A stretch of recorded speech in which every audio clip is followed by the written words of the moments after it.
Polemic, getting you into the conversation. Interesting. The Bharatiya Janata Party has not declared a chief ministerial face. They were very clear. They're going to put Modi on the ticket, the sitting Prime Minister.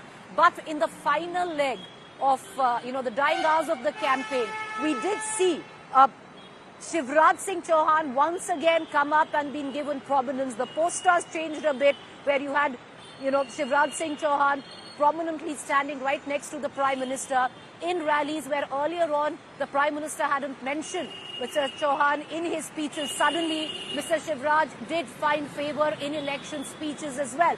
Was there a bit of a rethink from the BJP?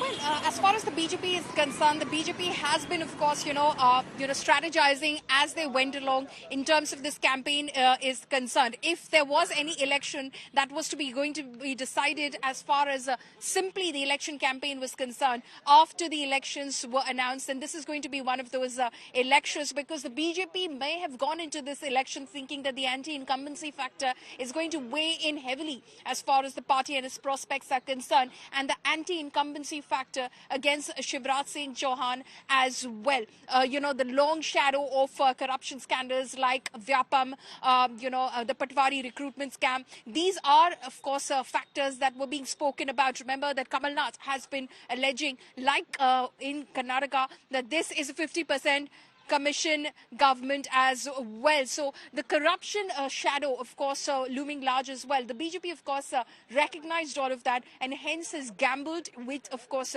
fielding of those 7 members of parliament, including 3 union ministers, as far as this election is concerned, not naming a chief ministerial candidate as far as these elections are concerned. But Shivraj Singh Chouhan, of course, continues to be the biggest face as far as the BJP is concerned. Maximum rallies that Shivraj Singh Chouhan, in fact, addressed across the state of Madhya Pradesh. Over 100 of those that the chief minister incumbent did address. So clearly, he continues to be one of their prominent faces. But is it the face that the BJP wanted to bank on going into these elections? That was very unclear. So the BJP has virtually winged it as it strategized for these elections and put Modi on the ticket. But yes, they did recognize that if there was one policy game changer that Shivraj Singh Chouhan had introduced at the nth hour as far as this election campaign was concerned, that was the Ladli Behna Yojana, and that was having its impact on the ground. You spoke to women on the ground and they were already receiving the money in their bank accounts, so they were already all praises for Shivraj Singh Chouhan. That might have, of course, prompted a little bit of a rethink. Shivraj Singh Chouhan hoping, of course, that rethink is something which fructifies and solidifies itself in terms of the results come December 3rd.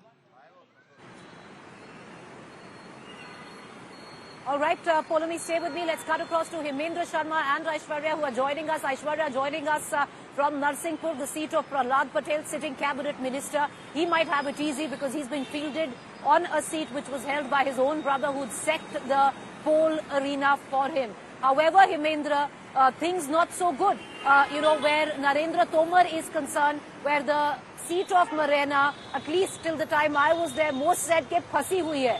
Hemendra first, then Polemi will cut across to Aishwarya.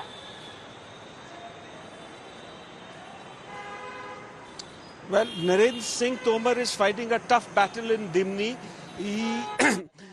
He's a union cabinet minister and he himself didn't have any idea that he's going to be fielded. Before that, he was searching candidates for Dimni, but one fine day he was told that he had to contest. And after that, one controversy after another came out in Morena, and that impacted not just Dimni but the entire Madhya Pradesh politics, because there was a video that came out of his son, and there was a man from Canada who came out on record, on video, saying that his son had invested in land for marijuana cultivation in Canada.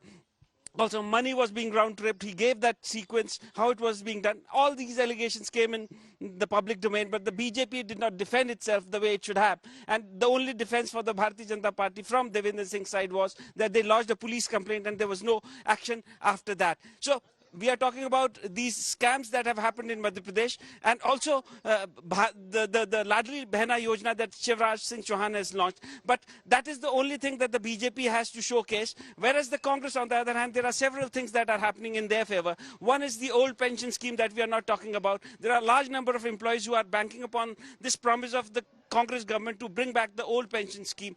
That is one. The scams that have happened, that is there. Plus, there is like 22 lakh fresh voters. Unemployment is a major issue in Madhya Pradesh. Unemployment, I mean, on record, the government in the Vidhan Sabha had said that there are just 21 people who have been provided government jobs out of a registered 39 lakh unemployed youth in employment exchanges across the state. So unemployment is also a major issue. The corruption scams that we have been talking about. The latest scam that hit Madhya Pradesh was the Patwari recruitment scam that happened just about a couple of months back.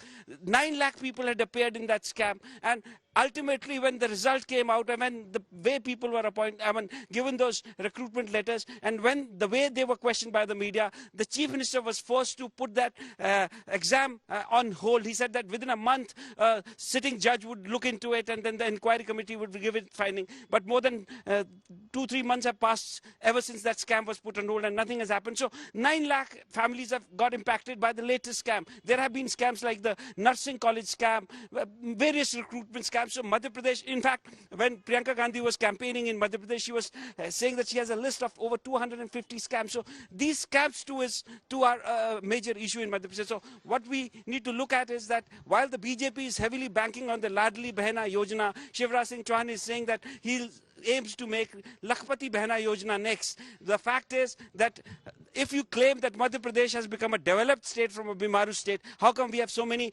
women who need this money for sustenance? How come we have so many families who need free ration for sustenance? These are the questions that the Congress party is raising, and along with it, they are promising that they would also help out women. They will also give gas cylinder for 500 rupees and so on. So, evenly contested election in Madhya Pradesh, but the Bharatiya Janata Party appears to be in some sort of confusion. Right, so it might also seem the Congress might also argue, Hemendra, that as far as the Ladli Behna Yojana is concerned, it's possibly taken a leaf out of the Congress's own book, because the Congress promised the Nari Samman Nidhi as well. Going across to my colleague Aishwarya Paribar, who's joining us live from Narsinghpur right now. Prahlad Patel has cast his vote. How confident did he sound as far as his election is concerned? What is your assessment of the segment from where he's contesting, Narsinghpur, Aishwarya? Well, let me tell you, Paulavi, one of the things which he told us in an exclusive interview with India Today was that, he believes that 173, now that was, those were the number of seats that the Bharatiya Janata Party got way back in 2003. And according to Prahlad Singh Patel, this is the number that they will surpass this time. So he believes that close to 180 is something that the BJP will get at this time.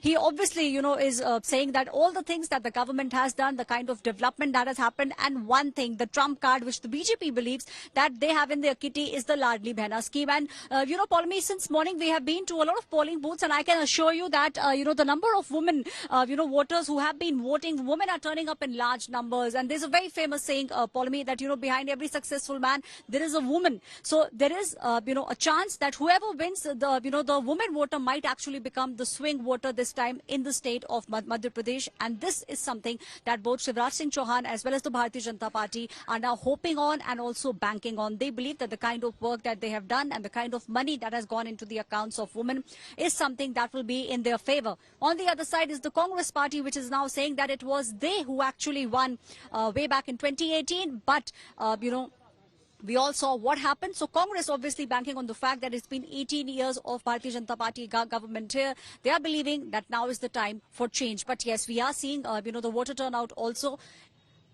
pretty high at the moment. We are expecting the voter turnout to go up, and a tough tussle, Paulami, at the moment here in the state of Madhya Pradesh. All right, Aishwarya, interesting. Absolutely, Aishwarya, my colleague reporting from Narsinghpur. That is the Mahakoshal region, 47 seats there, viewers. The tribal vote holds sway. This is also the area of influence of Kamal. He comes from Chhindwara, not very far from Narsinghpur. So to field a cabinet minister right in the neighboring district of Chhindwara, the BJP would like to cut the influence of Kamal Nath in Mahakoshal.